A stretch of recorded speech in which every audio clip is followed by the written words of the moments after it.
Thank you, Dan. Good morning, everyone. How you doing? Woo! So glad you're all here. It's going to be an awesome day. It already has been. It's my privilege and pleasure to introduce you to Marine Corps Major General, then NASA Administrator, Charlie Bolden, Jr. He's dedicated his entire life to the service of the United States, working to secure our nation's security, prosperity, and guiding our efforts to explore the universe and make sure we better understand our fragile planet here at home.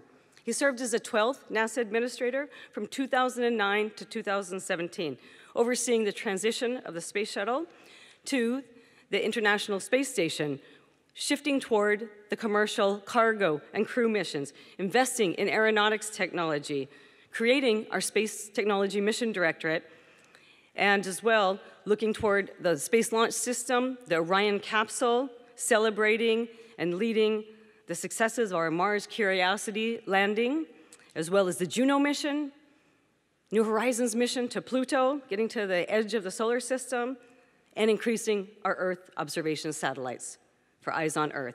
During his career as a NASA astronaut, he flew 4 times on the Space Shuttle, as a pilot on Columbia in 1986, then on Discovery in 1990 to deploy the Hubble Space Telescope, as commander of Space Shuttle Atlantis in 1992, and then on Discovery in 1994. Charlie went on to serve as NASA's safety division in the wake of the Challenger accident. He's had a long and distinguished military career, graduate of the U.S. Naval Academy, flying over 100 combat missions in Vietnam, being a test pilot, and is last the commanding general of the 3rd Marine Aircraft Wing. But it's really him as a person, as a leader, really testifies to the human spirit. We can overcome adversity, set new expectations beyond what we ever thought for our future. Charlie Bolden challenges all of us to consider what we can accomplish, big, audacious, bold dreams. And Charlie, come on out. I think you're behind me. You taught me more. You taught me. Thank you. Thank you. He taught me more about leadership, leading people and loving people. That's what I learned from Charlie Bolden. Thanks a lot. Thanks, Ava. It's a real pleasure for me to be here. Now, people ask a lot of times, you know, do you get nervous before you speak? And I tell them all the time, yes, without a doubt. And if I ever have an occasion where I'm not, then I know I'm in trouble. So I kind of go back and ask myself, what do you think you're getting ready to do? So not only nervous, but intimidated. I look at the front row down here alone. You know, when you're here to talk about Apollo and there are real Apollo people in the audience, or you're here to talk about what we're going to do for the next 50 years, and there are people in the audience who are actually planning and executing, and you're just an observer, it's kind of hard to figure out how you do that. But I do want to take a little time to kick us off today. My job is to transition you from all the intros and the coffee and other things to the real business of the day, which is the panels and an opportunity for all of you to participate in the discussion that goes on. I think a lot of you may be familiar with this image. It is not from Apollo. It's from the Discover satellite, which sits about 1.5 million kilometers away from Earth. Is that right, Thomas? Okay, I'm getting Thomas Zurbuchen down there, so you're going to hear from him later. You will see me refer to people in the audience frequently to say, is that right? To make sure that I'm not giving you the wrong information. But this gives us an opportunity to see our planet from the vantage point that only a very, very, very, very minuscule group of people have ever had the opportunity to do it. And what we all hope is that within the next 10, 15 years, we'll have another group of people who will have an opportunity to view our planet from that perspective. You know, as we watch the introductory film, I think Al Warden kind of capped off what's the meaning of Apollo? What did Apollo give us? Because you're always looking back trying to figure out what you got. People who were a part of the program have their own idea. I have my own. But Al captured something that I had not thought about before when he said, Apollo taught us we can. So in order to understand what Al said, I'm old enough. I'm a child of Apollo because I was born I'm like a baby boomer. I was born in 1946. And so I lived through the Apollo era, but what most people don't understand and what most people don't remember when they talk about Apollo and the glory of Apollo is how masterful we were at overcoming incredible adversity. At the time of Apollo, we were killing each other in the streets here in the US. We were at the height of the civil rights movement. There were demonstrations. We were at the height of the Vietnam War and resistance to that, and we were literally rioting and killing each other in the streets. And yet, we had an agency like NASA and a small group of people who were able to just bear through everything and land on the moon. Now think about it.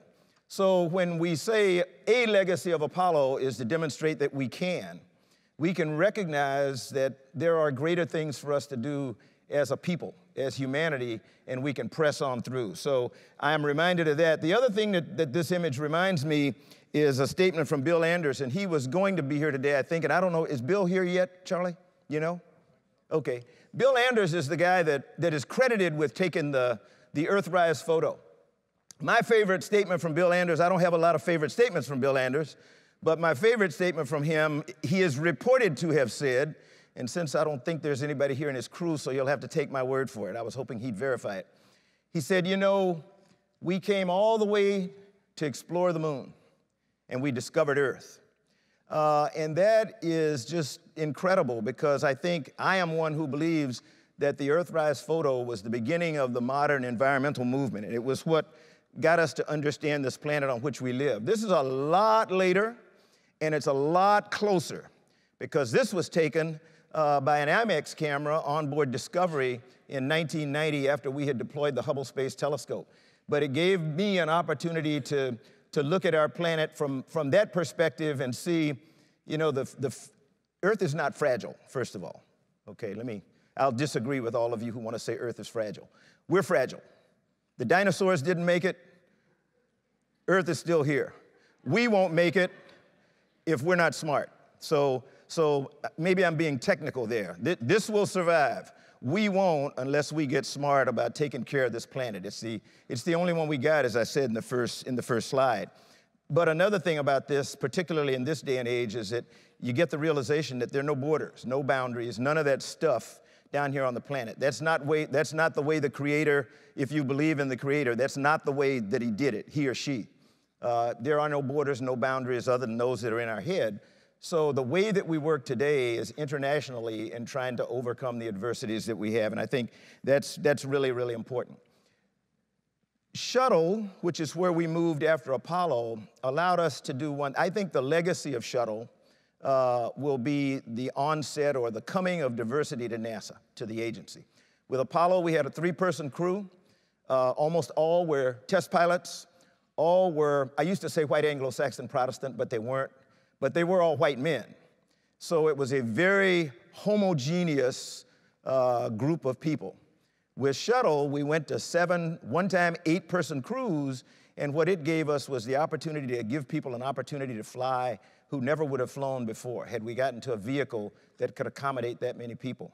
And what it did for us was to bring us to where we are today in this month in which we celebrate National Women's Month, or Women's Month.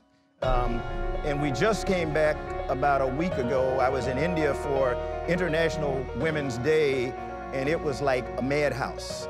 The enthusiasm of young Indian women about what's going on here in the US with women moving up into positions of responsibility and authority. So I'll just let you look at this for a while and stop talking.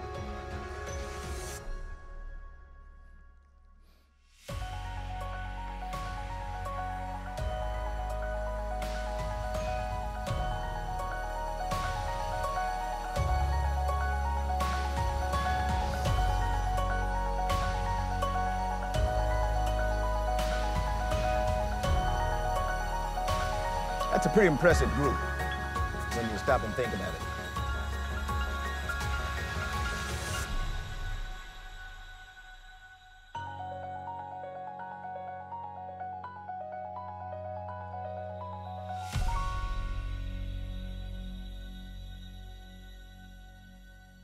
So when you stop and think about where we've come since the 50 years of landing on the moon with the Apollo mission, all you need to do is look at the 29th of this month. Anybody, what's significant about the 29th of this month? Thomas, you can't answer. Anybody in the, I can see some people. Anybody know what's significant about the 29th of this month? That's a Marine kind of thing, but I get excited when I hear about it. Stand up and say that again, real loudly. It's the all-women spacewalk. It's the first time in history that we're gonna have 2 women doing a spacewalk. And it is not because they're women. It's because they're qualified and they are ready and they will do well. So mark your calendar for the 29th of this month, because this is our settlement for today. A lot of people talk about wanting, I noticed a lot of the young kids want to go live on the moon and live on Mars and do other stuff like this, like we do on Earth. Ain't gonna happen. We're gonna live on Mars and we're gonna live on the moon, but we're not gonna live like we do on Earth. The moon has no atmosphere. Mars has an atmosphere, but you can't walk around on it like this.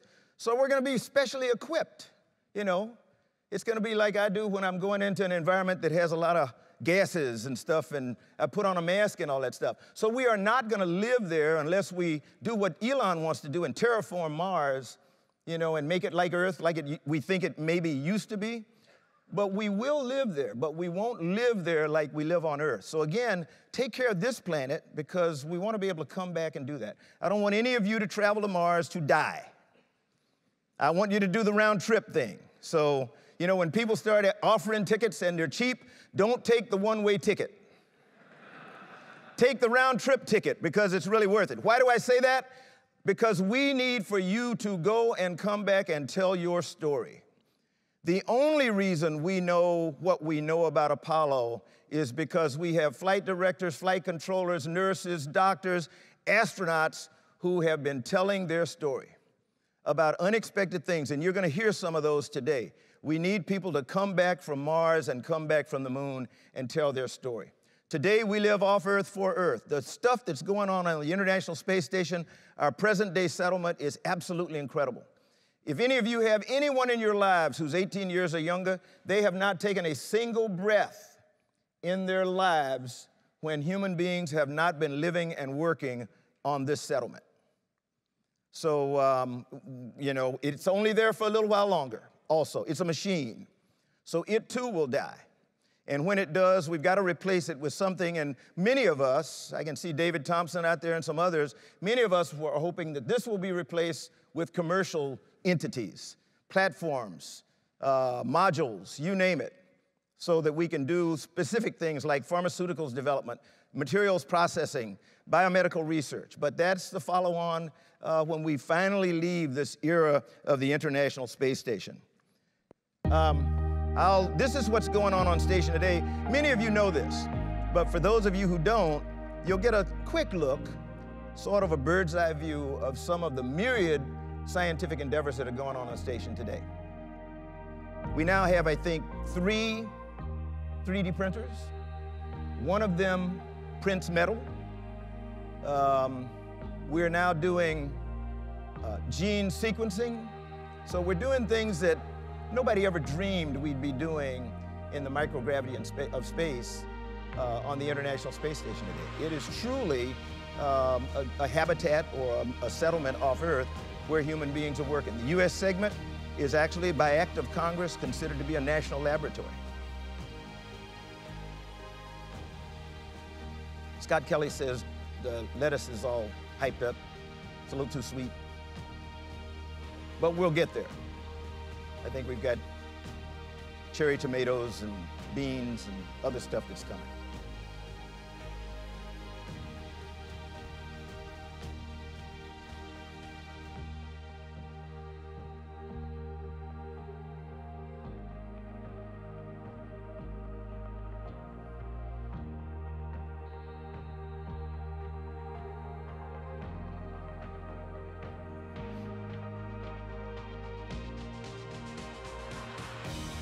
And for the students here, both undergrad and graduate, I don't need to tell you about any of this because some of you may have been in some of these images.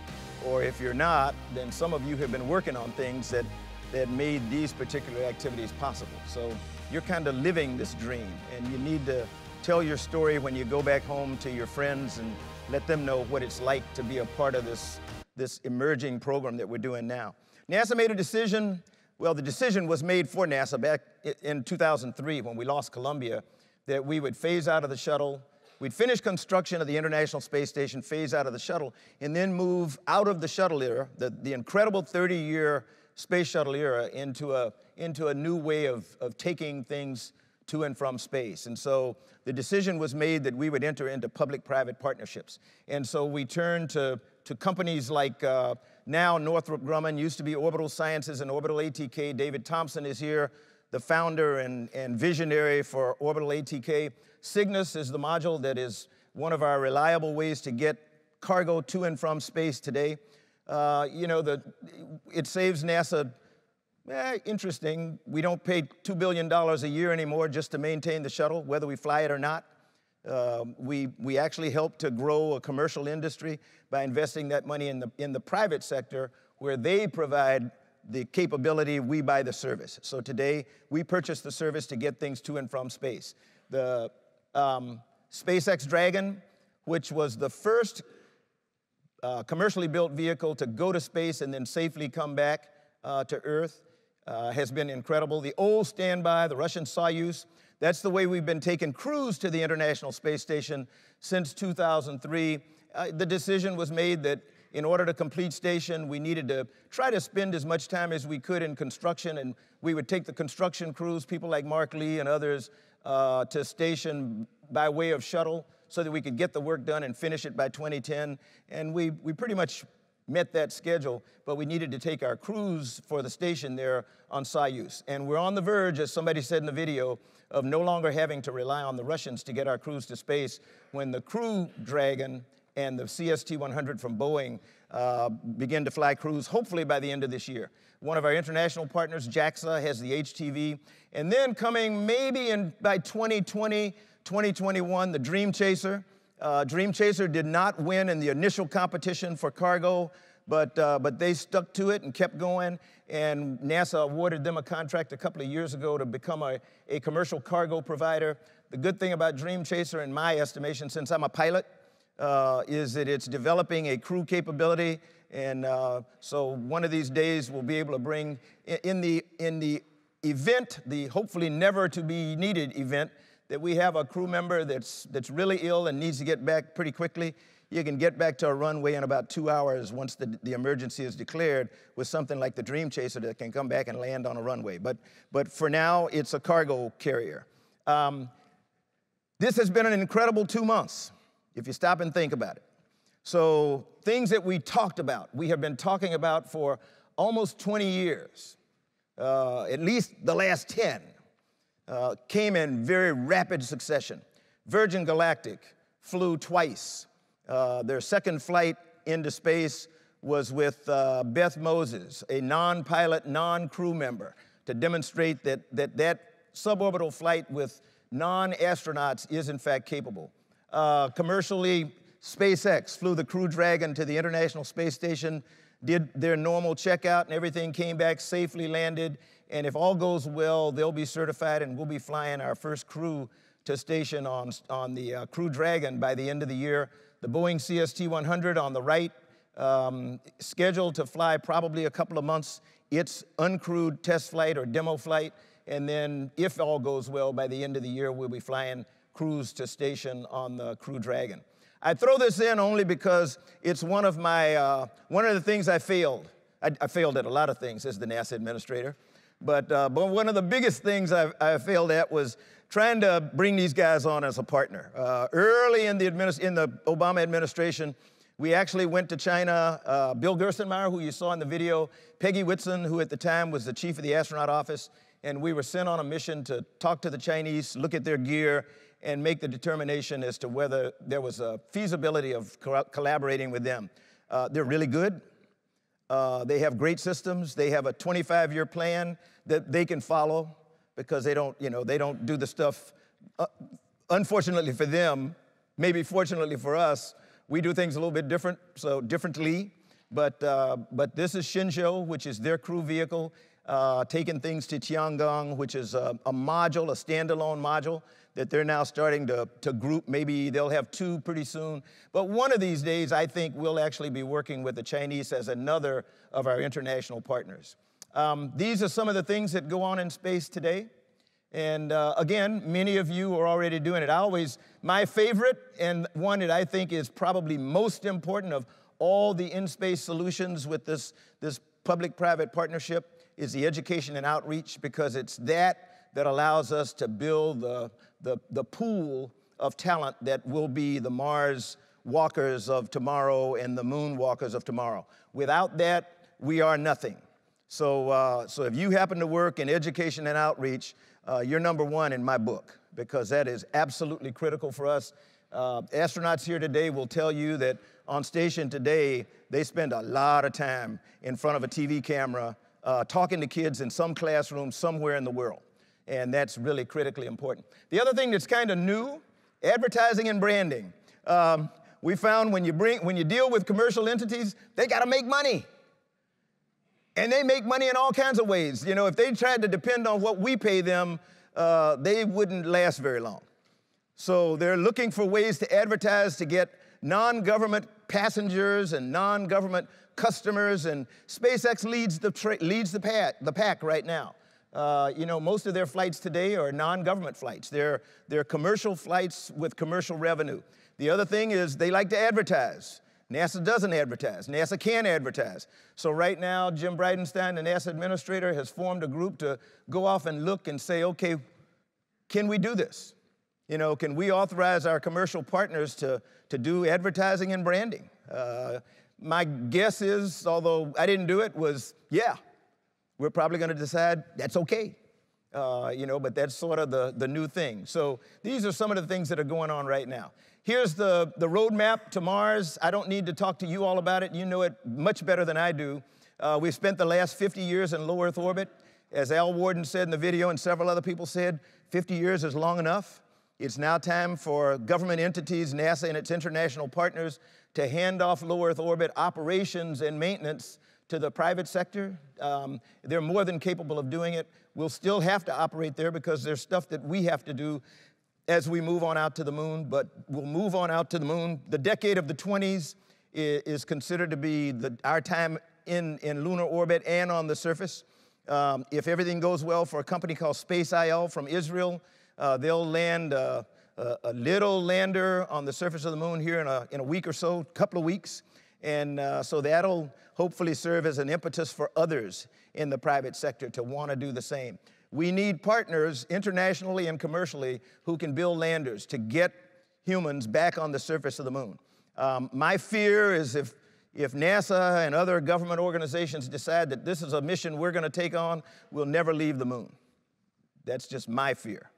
So you all can talk about that with some of the panels later on. Remember, I'm supposed to be inciting the riot here, all right? So if some of you are getting nervous and squeamish and squirmy about things, I see my friend Walt Cunningham over here. He'll be up and he'll blast me enough, all right? I'm not saying, hopefully some of the things I'm saying are controversial. I mean them.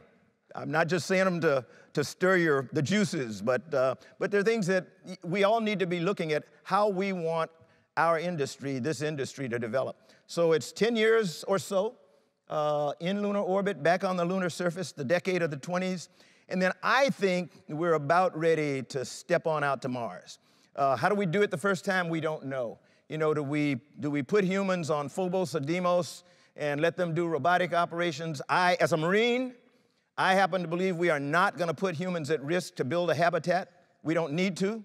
We have robots today that build houses. So why don't we put a team of robots on the lunar surface and let astronauts either from Earth or from Mars orbit, or maybe from the vehicle itself. Just drive the robots around and let them burrow underground and build the habitats. So that's just one idea. But we're going there, believe it or not, I believe. The Lunar Orbit Gateway, NASA and our international partners are working on now. This will start us where we can spend time over the next decade in lunar orbit. From the Gateway, you can go to the surface. From the Gateway, you can move on to Mars. On the Gateway, depending on how it's constructed and what's added to it, you can build things. You can begin to do what some people here at MIT call massless launch, where you launch small rockets with just material, building material, powders, ribbons, use 3D printers, and you build rocket components. You assemble much smaller rocket than you would need if you were leaving the gravity well of Earth, build telescopes, all kinds of stuff. So these are not new ideas. What's new is the fact that we're on the verge of being able to do this stuff. And if you can't get excited about that, I can't help you, okay? I really can't help you. And I'm gonna close out because, turn it up loud. This one needs noise. Everybody always tells me, or used to tell me when I was the NASA administrator, oh, you guys, all you have is stuff on drawing boards. We got drawing boards, but there's a lot of stuff going on today. And it's all over the world. We're building components for SLS, for Orion. Orion's being put together down at the Kennedy Space Center. Orion actually flew once, back in 2014, December of 2014. We flew a test mission on Orion. We had 3 purposes, 3. My wife says, don't use your fingers, because you always get it wrong. Could we talk to it and it hear us? Could it talk to us and respond? And could it survive re-entry? And it came through all 3 of those objectives with flying colors. So what you're seeing now is testing of the components that are gonna take humans back to the moon and then on to Mars.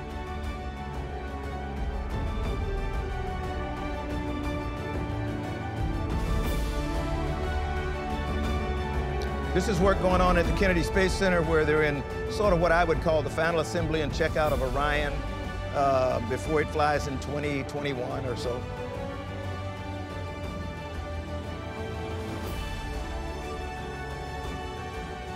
The image you're gonna see just a moment when you go see the artist's conception here that's actually looking out, that's a pilot's eye view of the ablative thermal protection system burning off on Orion during its test flight back in 2014.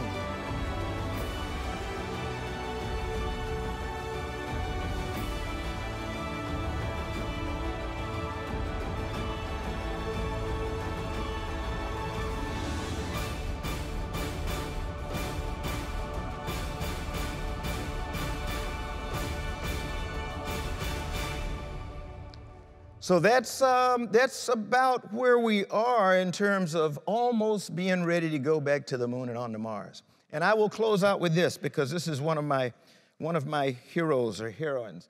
This is Katherine Johnson, for those of you who don't know her. She is still alive and kicking. Katherine Johnson celebrated her 100th birthday in August, lives in Hampton, Virginia, outside Langley Research Center, where she got her start in life, NASA life anyway. She was 14 years old when she followed her brother. Her father moved the family from White Sulphur Springs, West Virginia, to a place that was called Institute, which is where Hampton University is. And it was because that's where the Virginia Institute for Negroes was located. And so the little town was called Institute, Virginia. And that's where, or Institute West Virginia, not Hampton, Virginia. Her brother enrolled, and Katherine didn't have anything to do because nobody cared about young girls back then. And so her mom and dad sent Katherine off with her brother to school, and she's sitting in a math class one day with him, and the teacher put a complex problem on the board and asked for a student to solve it. And just like this room, stunned silence. No hands, no spring butts in the classroom. That was a really hard problem.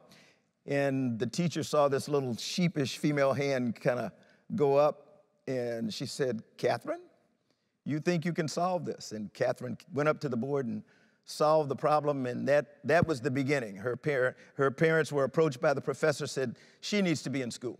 She needs to be here.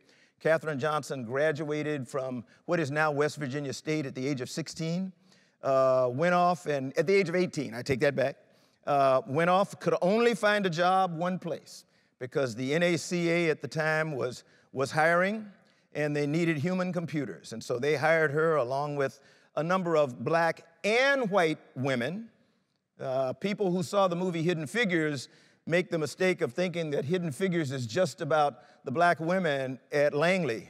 Hidden Figures is about women at Langley who were relegated to the back rooms to be human computers because they couldn't be engineers. They didn't have it, or other kinds of things. And so the movie talks about how they battled through that adversity. And if you haven't seen the movie, you ought to go see it, because I tell people Hidden Figures is a movie about all of us. It's about the human spirit.